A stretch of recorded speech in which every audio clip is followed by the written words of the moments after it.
DA Eastern Cape Provincial Leader Andrew Whitfield launched DA-governed Coga's state-of-the-art drone technology, the first of its kind in Africa.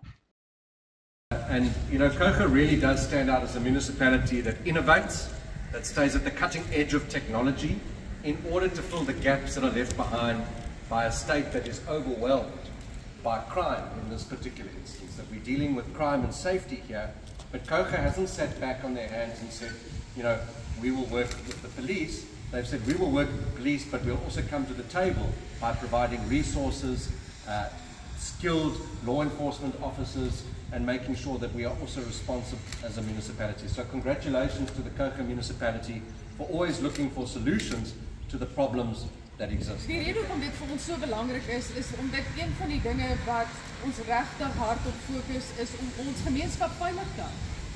En ek dink hierdie tegnologie sal regtig groot stappe neem in ons soeke om ons gemeenskap veilig te hou, om ons reaksietyd in terme van noodgevalle te sny en om seker te maak dat ons misdaad bekamp in die Coga munisipaliteit.